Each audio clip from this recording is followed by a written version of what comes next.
नमस्कार दोस्तों, फिर से स्वागत है आपका कंपटीशन कम्युनिटी के ऑनलाइन प्लेटफॉर्म पे। आज हम पढ़ने वाले हैं, ठीक है, मौर्य साम्राज्य। ध्यान रखिएगा, ठीक। हमने अभी विगत क्लासेस में हमने क्या पढ़ा है? हमने ये पढ़ा है कि मगध साम्राज्य का उत्कर्ष कैसे हुआ, ठीक है, आपके राजगृह में। ध्यान रखिएगा, हम इसी क्रम में मगध साम्राज्य के उत्कर्ष के क्रम में 4 वंशों के बारे में पढ़ेंगे। पहला हर्यक वंश, दूसरा शिशुनाग वंश, तीसरा नंद वंश और चौथा वंश है आपका मौर्य वंश। तो ध्यान रखिएगा, नंद वंश के जो अंतिम शासक थे घनानंद, ठीक, जो कि क्रूर शासक थे। ध्यान रखिएगा, क्रूर, ठीक। वो उनका प्रमुख उद्देश्य क्या था कि, ठीक है, धन अर्जित करना और अपने क्षेत्र को प्रसार करना, ठीक। इसी क्रम में ध्यान रखिएगा, ठीक, जब जैसे ही चाणक्य को, जो कि तक्षशिला के एक पंडित थे, चाणक्य को यह आभास हुआ, ये पता चला कि सिकंदर भारत में आक्रमण कर सकता है या करने वाला है, तो वो उस चीज को सूचना लेके, ठीक है, घनानंद के पास गया था। घनानंद ने इन सारी चीजों को अस्वीकार कर दिया और उनका अपमान करते हुए वापस भेज दिया। जब वो वापस आ रहा था तो इसी क्रम में, ठीक, ध्यान रखिएगा, वापस आ रहा था अर्थात अपमानित हो क्या वापस आ रहा था, ठीक है, मन में बदले की भावना थी, ठीक है। तो वापस आते समय एक क्षेत्र पड़ा जहां पर एक बच्चा जो है, कुछ बच्चे जो है, ठीक, पेड़ के नीचे में एक खेल खेल रहे थे। उसमें एक बच्चा जो है राजा बना हुआ था, ठीक, और अपने दोस्त अर्थात गरीड़िए, वास्तव में वो गरीड़िए बच्चे थे, भेड़ चरा रहे थे, ठीक। तो उन्हीं गडेरियों में से एक बच्चा जो है राजा बना हुआ था और अपने, ठीक, प्रजा के साथ, ठीक, व्यवहार कर रहा था, ठीक, कुछ इस प्रकार का वो समझिए न्याय संबंधी कार्य कर रहा था खेल खेल में, ठीक। और उसी पेड़ के नीचे बैठा हुआ था चाणक्य यानी चंद्रगुप्त, ठीक। तो उस बच्चे के, ठीक, निर्णय से वो बहुत प्रभावित हुआ, तो उसी बच्चे को उस गरीरिये से फिर वापस पुनः खरीद कर, ठीक है, वो कहाँ ले गया? तक्षशिला। और उसी बच्चे का नाम था चंद्रगुप्त मौर्य। ध्यान रखिएगा, एग्जाम में ये पूछा भी गया है कि वो बच्चे कौन सा खेल खेल रहे थे, तो उस खेल का नाम है राजकीलम। ध्यान रखिएगा, क्या? राजकीलम, ठीक है। अब वो जो बच्चा है कहाँ चला गया? तक्षशिला। और तक्षशिला में चंद्रगुप्त के, ठीक है, दिशा निर्देश में, शिक्षण में, ठीक, उसने शस्त्र अस्त्र की शिक्षा प्राप्त की। अब उसी को ध्यान रखिए, उसी चंद्रगुप्त को, ठीक है, आगे करके यहाँ पर, ठीक है, घनानंद के साथ युद्ध हुआ और घनानंद को पराजित करके, ठीक है, चंद्रगुप्त ने मौर्य साम्राज्य की स्थापना की। यही है वो चंद्रगुप्त मौर्य, ठीक है। अब हम इनके बारे में पढ़ लेते हैं। तो ध्यान रखिएगा, चंद्रगुप्त मौर्य का जन्म कब हुआ, ठीक है, उनके माता पिता कौन थे, वो किस वंश से थे, ठीक, इसके संबंध में बहुत ही अलग अलग मत है, ठीक है। तो उस चीज पे बहुत फोकस नहीं करना है अपने को, बस इतना जानना है कि चंद्रगुप्त मौर्य जो है 322 ईस्वी पूर्व जो है गद्दी पे बैठा। क्लियर है? चलिए अब देख लेते हैं क्या करके, ठीक। 322, ध्यान रखिएगा, 322 के आसपास हुआ था ये। 322 ईस्वी पूर्व चंद्रगुप्त मौर्य जो है, ठीक है, चाणक्य के सहयोग से घनानंद को पराजित करके, ठीक है, राजगद्दी पे बैठा, ठीक है। हमको जानकारी कहां से पता चला है? कौटिल्य के अर्थशास्त्र और मेगास्थनीज के इंडिका से। ध्यान रखिएगा, ये ऐसे 2 सोर्स है, ठीक, सोर्स है जिसके माध्यम से हमको पता चला है कि, ठीक है, चंद्रगुप्त मौर्य जो है, ठीक, उसका शासन किस प्रकार का था, ठीक, वो किस प्रकार से शासन करता था, किन किन युद्धों में विजय प्राप्त किया था, कहां से? अर्थशास्त्र से और इंडिका। इसी अर्थशास्त्र के रचनाकार कौन है? कौटिल्य। और कौटिल्य और कोई नहीं है, यही चाणक्य है और यही विष्णुगुप्त है। ध्यान रखिएगा, इन्हीं को, ठीक, विष्णुगुप्त के भी नाम से जाना जाता है, चाणक्य को विष्णुगुप्त, ठीक है। चलिए, ये तक्षशिला के पंडित थे। ध्यान रखिएगा, कहाँ के पंडित थे? तक्षशिला के पंडित। क्लियर है? अब चलिए आगे बढ़ते हैं, ठीक। अब हम देखते हैं, ठीक है, कि चंद्रगुप्त मौर्य जो है, इसने अपनी प्रारंभिक राजधानी पटना को बनाया, अर्थात पाटलिपुत्र को। कहां को? पाटलिपुत्र को। मैं आपको बता चुका हूं कि केवल एक बार, ठीक है, आपका राजधानी परिवर्तन हुआ है, पाटलिपुत्र से वैशाली गया है, पुनः, ठीक, वैशाली से पाटलिपुत्र आया। उसके बाद काफी लंबे समय तक पाटलिपुत्र जो है, ठीक, वो भारत की या मगध साम्राज्य की राजधानी रही है। अभी भारत कहना उचित नहीं होगा, अभी मगध साम्राज्य कहिए आप, ठीक है। यहाँ पर ध्यान रखिएगा, इनके गुरु थे चाणक्य, जिसके भी हम चर्चा कर रहे थे, कौटिल्य अर्थात विष्णुगुप्त। चलिए, ये तो हो चुका, ठीक है। जाति के विषय में मतभेद है, इसकी भी हम चर्चा कर चुके हैं, ठीक। ध्यान रखिएगा, बौद्ध ग्रंथ जो है, सॉरी, आपके ब्राह्मण ग्रंथ या ब्राह्मण साहित्य में, ठीक है, चंद्रगुप्त मौर्य को शूद्र जाति का बताया गया है, ठीक। किस जाति का? शूद्र जाति का। जबकि बौद्ध और जैन साहित्य में इनको क्षत्रिय जाति, क्षत्रिय कुल से संबंधित माना गया है। क्लियर है? ठीक है, तो इस बारे में मत एक क्या नहीं है, ध्यान रखिए, मत भिन्नता है। ठीक, अब यहाँ पर एक और अभिलेख है, एक साक्ष्य है जहां से हमको चंद्रगुप्त मौर्य के बारे में जानकारी प्राप्त होती है, और वो है गुजरात का गिरनार अभिलेख।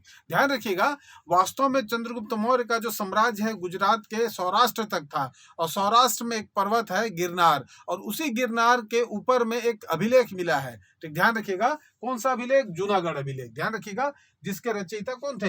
रुद्रदामन का जूनागढ़ अभिलेख। तो इससे यह पता चलता है कि चंद्रगुप्त मौर्य का जो शासन है वो सौराष्ट्र तक था, ठीक, अर्थात वर्तमान के गुजरात तक था। क्लियर है? ठीक है, तो ये आपसे पूछा जाएगा कि जूनागढ़ अभिलेख कहाँ पर है, तो ये गुजरात में है। ठीक, इसके रचनाकार कौन है या कौन है इसके बनाने वाले? तो वो है रुद्रदामन। तो उसी स्थान पे आगे जाके क्या हुआ, ध्यान रखिएगा, आगे जाके सौराष्ट्र के गवर्नर, ध्यान रखिएगा, पुष्यगुप्त ने उसी स्थान पे चंद्रगुप्त मौर्य के कहने से सुदर्शन झील का निर्माण करवाया। ये भी प्रश्न पूछा जाता है। ठीक है, किसके कहने पे? चंद्रगुप्त मौर्य के कहने पे उसी गिरनार पर्वत के पास क्या बनाया गया? सुदर्शन झील। ठीक है, ध्यान रखिएगा, पुष्यगुप्त का नाम आएगा सुदर्शन झील के साथ, और जूनागढ़ अभिलेख का नाम आएगा रुद्रदामन के साथ। ठीक है, व्यक्ति क्या करते हैं, थोड़ा हौच पौच हो जाता है। ठीक, तो इसको आप थोड़ा सा संभल कर रहिएगा यहाँ पर। चलिए आगे बढ़ते हैं। ठीक, अब यहाँ पर ये देखते हैं कि जब चंद्रगुप्त मौर्य, अभी हमने चर्चा किया था कि सिकंदर का आक्रमण होने वाला था, ठीक है, जिसकी सूचना चंद्रगुप्त विष्णुगुप्त के माध्यम से घनानंद को मिला। ठीक है, वास्तव में वो उस चीज को प्रिडिक्ट नहीं कर पाया, लेकिन वास्तव में ये युद्ध होना था। ध्यान रखिएगा, अब यहाँ पर एक युद्ध होता है। ठीक है, सिकंदर तो नहीं आता है, लेकिन अब यहाँ युद्ध होता है एक यूनानी शासक से, किसका? चंद्रगुप्त मौर्य का। तो अब इसके बारे में हम देख लेते हैं। तो पहला युद्ध, ध्यान रखिएगा, Chandragupta Maurya versus Seleucus Nicator. ठीक है, सेल्यूकस निकेटर नाम है। इन दोनों के मध्य युद्ध होता है, और इस युद्ध में चंद्रगुप्त मौर्य जो है वो जीत जाता है। ठीक है, क्या होता है? चंद्रगुप्त मौर्य की विजय प्राप्ति होती है। और यहाँ पर, ठीक है, कुछ शर्तें होती है। ध्यान रखिएगा, हमेशा क्या होता है, जो जीतने वाला पक्ष है वो हारने वाले पक्ष को कुछ शर्तें ला देता है अपनी तरफ से। तो यहाँ पर दो प्रमुख शर्तें थी। पहला शर्त यह था कि जो सेल्यूकस की पुत्री है, सेल्यूकस की पुत्री, उसका विवाह चंद्रगुप्त मौर्य से करना है। ठीक है, करा दिया जाना है। ठीक, जिसका नाम हेलेना था। और वास्तव में, ठीक, शर्त के अनुसार ध्यान रखिएगा, चंद्रगुप्त मौर्य का विवाह किससे हो जाता है? हेलेना से। ठीक है, और इसी के उपहार स्वरूप, ठीक, ध्यान रखिएगा, कौन? आपके सेल्यूकस निकेटर, वो जैसे अभी दहेज प्रथा टाइप का कुछ होता है, गिफ्ट देते, तो चार जो है प्रांत उन्होंने दिया। कौन कौन सा? एरिया, आर्कोशिया, जेड्रोसिया और पेरिप्मिसदाई। पेरिप्मिसदाई, ध्यान रखिएगा। ठीक है, खतरनाक नाम है ना। ठीक, तो ये जो है 4 प्रकार के अलग अलग प्रांत को उनको गिफ्ट दिए। अगर इन्हीं को हम, ठीक है, सामान्य भाषा में कहेंगे तो काबुल, कंधार, हेरात और मकरान। ध्यान रखिएगा, कौन कौन सा? काबुल, कंधार, हेरात और मकरान, यही वो 4 स्थान है। ठीक है, इसका वर्णन, इस युद्ध का वर्णन जो है सभी जगहों में नहीं है। ध्यान रखिएगा, इस युद्ध का वर्णन केवल एथियंस ने किया है। किसने किया है? एथियंस। इस चीज को भी ध्यान रखिएगा, फोकस कीजिएगा। पहला ये युद्ध हो गया। ये युद्ध कब लड़ा गया था? 305 ईस्वी पूर्व। ये गद्दी पे क्या कब बैठे थे? 322 में। ध्यान रखिएगा, 322 ईस्वी पूर्व में गद्दी पे बैठे थे। ठीक, 305 में युद्ध हुआ। ठीक है, और इसका वर्णन कौन किया है? एथियंस ने किया है। क्लियर है?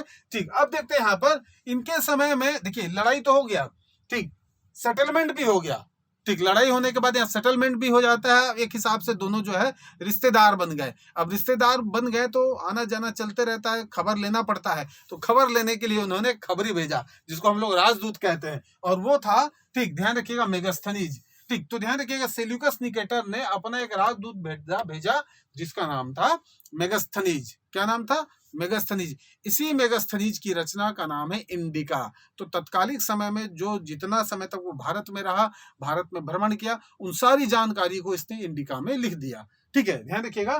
तो मेगास्थनीज कहाँ, किसके दरबार में आया? तो चंद्रगुप्त मौर्य के। एग्जाम में पूछा जाता है, ध्यान रखिएगा, मेगास्थनीज किसके दरबार में आया था? तो चंद्रगुप्त मौर्य के। वो किसका राजदूत था? तो भाई वो सेल्यूकस निकेटर का राजदूत था। ठीक है, ध्यान रखिएगा, चंद्रगुप्त मौर्य के समय ही प्रथम जैन संगति हुई थी। जैन संगति मतलब जैन सम्मेलन। कहाँ हुई थी? पाटलिपुत्र में। हम लोग पढ़ चुके हैं, 2 जैन सम्मेलन हुआ है। पहला हुआ पाटलिपुत्र में और दूसरा हुआ है वल्लभी गुजरात में। ठीक है, एक हुआ है 322 ईस्वी पूर्व और एक हुआ है आपका 512 ईस्वी पूर्व। ठीक है, ध्यान रखिएगा, 322 ईस्वी पूर्व और आपका दूसरा हुआ है 512। ठीक, दूसरा को छोड़िए, 322 ईस्वी पूर्व हुआ है, ध्यान रखिएगा, और दूसरा 512 ईस्वी पूर्व। ठीक, तो ध्यान रखिएगा, इस समय यानी कि अब इस चीज को हम लोग पढ़ चुके हैं पिछले क्लासेस में। बौद्ध धर्म में चंद्रगुप्त के बारे में हमने ये पढ़ा था कि जब एक भीषण अकाल होता है, हालांकि इसका वर्णन आगे है, ठीक, उस चीज को वहां पर मैं बता दे रहा हूँ। ठीक, चलिए, कहां पर है यार वर्णन?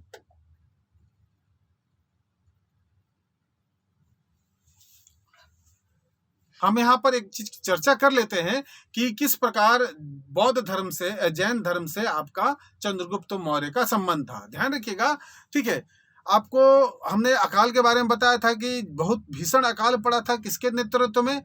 ठीक, तो चंद्रगुप्त मौर्य के नेतृत्व में। जब ये चंद्रगुप्त मौर्य वहां के राजा थे तो 13 साल का भीषण अकाल पड़ा था और इसी भीषण अकाल से, ठीक है, त्रस्त होके चंद्रगुप्त मौर्य जो है, ठीक, जैन धर्म के साथ, जैन गुरु भद्रबाहु के साथ दक्षिणी भारत की ओर चल जाते हैं। और दक्षिण भारत का कर्नाटक के मैसूर के पास, ध्यान रखिएगा, मैसूर ठीक कर्नाटक पे है, उसी के निकट एक पर्वत है स्वर्णगिरी, चंद्रगिरी पर्वत। तो उसी पर्वत पे वो पहुंचते हैं, वहां पर ठीक जैन धर्म का साधना करते हैं, तपस्या करते हैं और अपने जीवन के अंतिम समय में संलेखना विधि द्वारा अपने प्राण को त्याग देते हैं। कौन? चंद्रगुप्त मौर्य। तो पहला प्रश्न ये हो जाता है कि चंद्रगुप्त मौर्य किस धर्म के अनुयायी थे? तो आप क्या बताएंगे? चंद्रगुप्त मौर्य जो है वो जैन धर्म के अनुयायी थे। क्लियर है इतना? कहाँ गए थे? तो दक्षिण भारत। कहाँ पर? तो आपके गए थे वो कर्नाटक के मैसूर के श्रवणबेलागोल नामक स्थान पे। ध्यान रखिएगा, श्रवणबेलागोल के नाम से उस स्थान को जानते हैं। पर्वत का नाम पूछेगा तो चंद्रगिरी पर्वत का नाम आप बताइएगा। हालांकि 2 पर्वत है, चंद्रगिरी और स्वर्णगिरी। कुछ पुस्तकों में दोनों मिलता है, कुछ पुस्तकों में आपका ठीक स्वर्णगिरी मिलता है, तो कुछ पुस्तकों में चंद्रगिरी पर्वत मिलता है। क्लियर है? डाउट नहीं रखना है। चलिए आगे बढ़ते हैं। ठीक है, ये चीजें हो गई यहाँ पर। हाँ, एक चीज और ध्यान रखिएगा, वहां पर ठीक गोमतेश्वर की प्रतिमा है। ठीक, ध्यान रखिएगा, ये ठीक जैन स्वामी की प्रतिमा है। ठीक, नग्न प्रतिमा है, बहुत बड़ी प्रतिमा है जिसमें दुग्धाभिषेक होता है। ठीक, कुछ वर्ष में, समय तो मुझको याद नहीं है, ठीक, लेकिन उसमें कुछ वर्ष के बाद हमेशा दूध का अभिषेक करते हैं, बहुत बड़ा आयोजन होता है। तो ध्यान रखिएगा, ये मूर्ति छोटी मोटी मूर्ति नहीं है, काफी विशाल मूर्ति है। तो गोमतेश्वर की प्रतिमा कहाँ है? तो गोमतेश्वर की प्रतिमा ठीक दक्षिण भारत कर्नाटक में है। ध्यान रखिएगा, क्या होता है, किससे संबंधित है? तो ये जैन धर्म से संबंधित है। चलिए, ठीक है, अब आ जाइए यहाँ पर। ठीक है, जस्टिन जो है, इन्होंने चंद्रगुप्त सेना के बारे में चर्चा किया है। ये हमेशा देखते थे कि चंद्रगुप्त की सेना जो है, ठीक है, साम्राज्य विस्तार पे काफी ध्यान देती थी। इसलिए इसने क्या कहा है? चंद्रगुप्त की सेना को डाकुओं का गिरोह कहा है। ये कैसे है? तो ये डाकुओं के गिरोह है।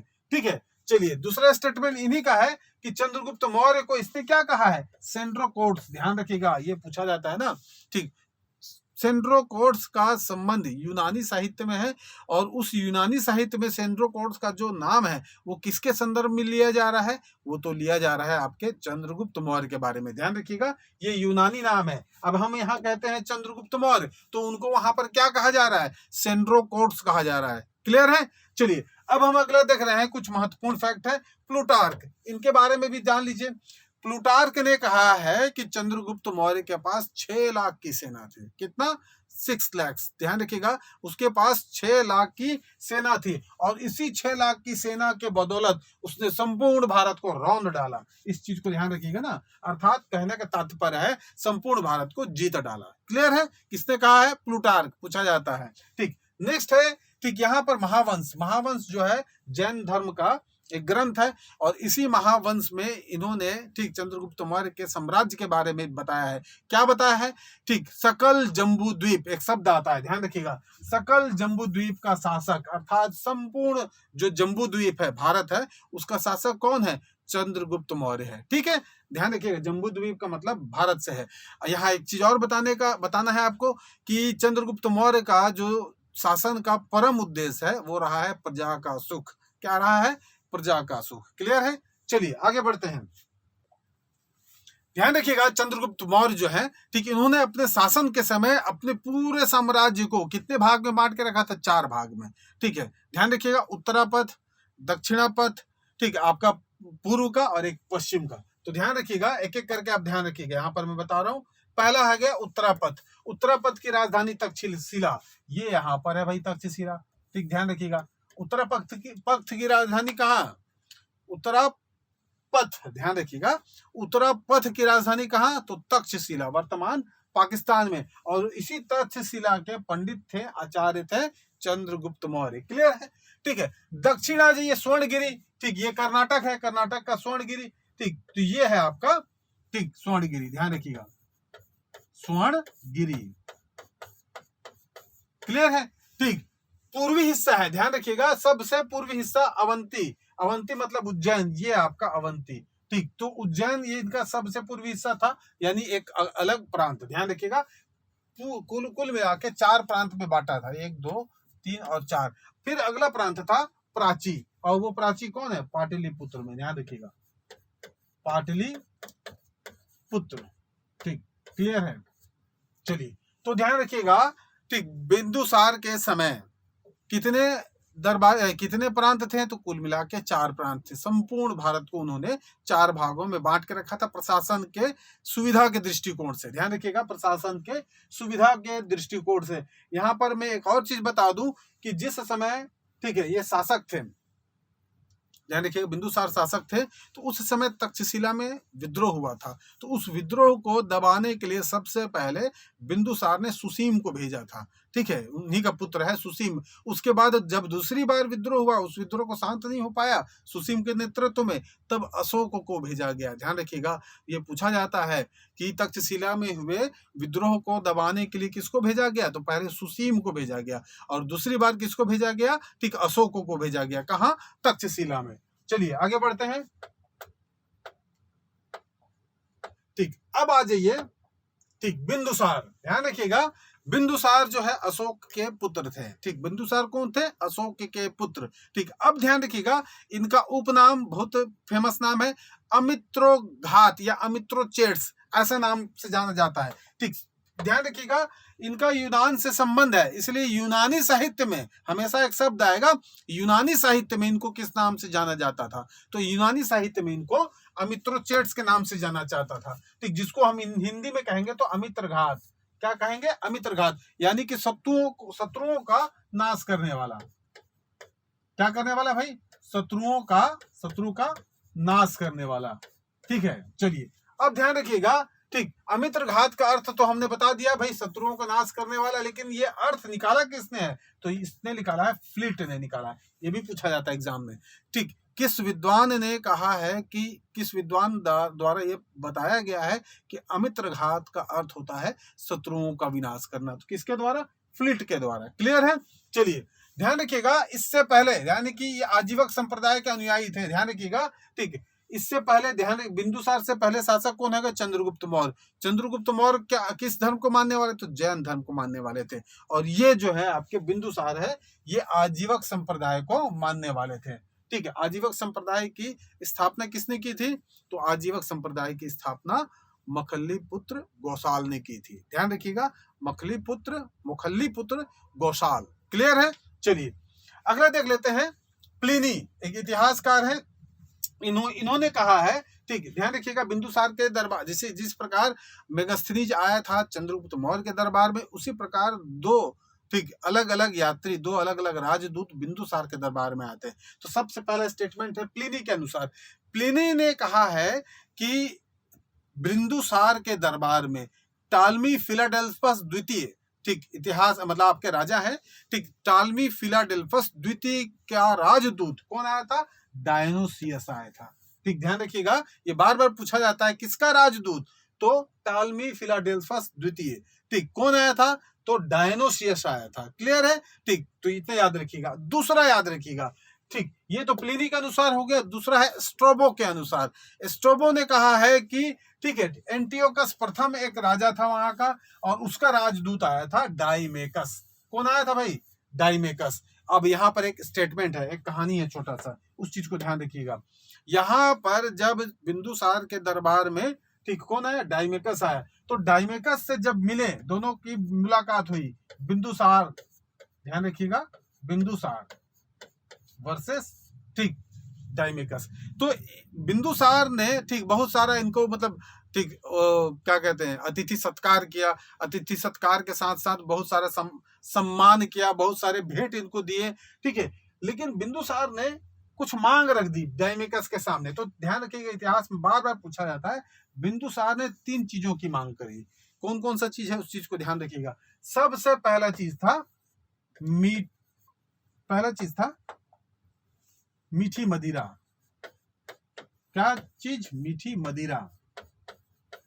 ठीक, इसका मतलब है कि उस समय का मदिरा कड़वा रहा करता होगा, ठीक है। मीठी मदिरा इनको पहला डिमांड था। क्या चाहिए हमको? मीठी मदिरा। ठीक, दूसरा क्या चीज चाहिए भाई? अंजीर चाहिए, सूखे अंजीर, ध्यान रखिएगा, सूखे अंजीर। ठीक, इनका डिमांड से आपको समझ में आ सकता है ये विदेश से आना है भाई, ठीक है, बगल कहीं आना नहीं है। ठीक, इसका मतलब है इनकी उपलब्धता नहीं थी वहां पर। तो मीठी मदिरा, सूखे अंजीर, और तीसरा सबसे इंपॉर्टेंट चीज मांग डाला इन्होंने, ठीक, वो था संत। ठीक, यानी कि दार्शनिक, संत नहीं कहना चाहिए, ठीक, दार्शनिक कहना चाहिए, फिलोसोफर, दार्शनिक। ठीक, तो 3 चीजों की मांग करी कि इन्होंने, बिंदुसार ने डाइमेकस से कहा कि आप मेरे लिए ठीक मीठी मदिरा भिजवा दीजिए, सूखे अंजीर भिजवा दीजिए, और कुछ दार्शनिक भिजवा दीजिए। जब ये गए ठीक एंटियोकस प्रथम के पास, कौन? डाइमेकस, इन्होंने बताया कि ऐसा ऐसा डिमांड आया है, ठीक, इस डिमांड को सप्लाई करना है। तो ध्यान रखिएगा, एंटियोकस प्रथम ने बोला भाई बिल्कुल कीजिए, लेकिन दार्शनिक मत दीजिए। दार्शनिक का मतलब होता है एक ऐसा व्यक्ति जो तीक्ष्ण बुद्धि वाला हो, ठीक है, और वो अगर दार्शनिक दे देगा तो समझिए दिमाग दे दिया। दिमाग दे दिया मतलब समझिए वो उसका यूज जो है किसी भी प्रकार से कर सकता है, और वो नहीं देना है। ध्यान रखिए, दिमाग जो है हमेशा आपको अपने पास रखना है, बाकी चीजें दे दीजिए, वस्तु देने में कोई दिक्कत नहीं है, दिमाग नहीं देना चाहिए, ठीक है। देना चाहिए, वर्तमान समय में भी दीजिए, जितना बांटोगे उतना बढ़ता है ज्ञान, ठीक। तो ज्ञान की बात करेंगे, यहाँ पर इन्होंने मना कर दिया। ध्यान रखिएगा, बिंदुसार के संबंध में ध्यान रखिएगा। अगला देख लेते हैं, ठीक, ये चीजें हो चुकी है, चलिए, ठीक, ये चीजें हम देख चुके हैं, आगे बढ़ते हैं हम। अगला चीज है हमारा बिंदुसार, ठीक। तो बिंदुसार के समय में हमने ये भी देखा है कि बिंदुसार के समय में तक्षशिला में कितने बार विद्रोह हुए हैं? 2 बार विद्रोह हुए हैं, चर्चा कर चुके हैं, ठीक। पहली बार सुसीम को भेजा गया, ठीक, और दूसरी बार अशोक को भेजा गया। ध्यान रखिएगा, बिंदुसार ने अशोक को और बाद में सुसीम को भेजा, ठीक है। ध्यान रखिएगा, शायद मैं क्रम को आगे पीछे बोल डाला हूं, ठीक, सुधार लीजिए, ठीक है। बिंदुसार ने अशोक को और बाद में सुसीम को भेजा, क्लियर है। चलिए, ठीक, बिंदुसार को वायु पुराण में, ध्यान रखिएगा, 2 अलग अलग स्थान पे इनका और नाम है ना। वायु पुराण में भद्रसार के नाम से, और आपके जैन ग्रंथों में सिंहसेन के नाम से जाना जाता है। ध्यान रखिएगा, भद्रसार, सिंहसेन, ठीक, यानी बिंदुसार इज इक्वल टू अमित्रोघात, ठीक, इज इक्वल टू ठीक अमित्रोचेट्स, साथ ही साथ भद्रसार और आपका ठीक सिंहसेन, ठीक, ये 4 नामों से किसको जाना गया है? बिंदुसार को जाना गया है, ठीक है। चलिए, चाणक्य ने, ध्यान रखिएगा, यहाँ चाणक्य के बारे में है। चाणक्य जो है, चाणक्य का जीवन अवधि की बात करते हैं। चाणक्य जो है 3 ठीक मौर्य वंश के राजाओं का, ठीक है, नेतृत्व किया था, अर्थात चंद्रगुप्त मौर्य के बाद 3 शासकों, 2 और शासकों का उन्होंने क्या किया? मार्गदर्शन किया था, ठीक है। चंद्रगुप्त मौर्य की मृत्यु के बाद उनका उत्तराधिकारी कौन बना? ये भी प्रश्न पूछा जाता है, ठीक है, बताइए कौन बना? चंद्रगुप्त मौर्य के बाद उनका उत्तराधिकारी राधागुप्त बना। ध्यान रखिएगा, कौन बना भाई? राधागुप्त, ठीक है, क्लियर है ये चीजें, ठीक। एक और स्टेटमेंट आता है, ध्यान रखिएगा, आजीवक संप्रदाय के संस्थापक मखतलीपुत्र गोशाल, ध्यान, गोशाल लिखा है, ये गोशाल होगा, ध्यान रखिएगा, गोशाल, मखल्लीपुत्र गोशाल, इन्होंने इनको एक दंडी कहा है, ठीक। एक और नाम मिल गया, क्या हो गया? एक दंडी, एक दंडी, ठीक। फिर अमित्रोघात, अर्थात अमित्रोचेट्स। तो यहीं पर एक जगह रख लीजिए आप सारी चीजों को, क्या कहा गया है बिंदुसार को? अमित्रोघात, भद्रसार, सिंहसेन और एक दंडी, क्लियर है।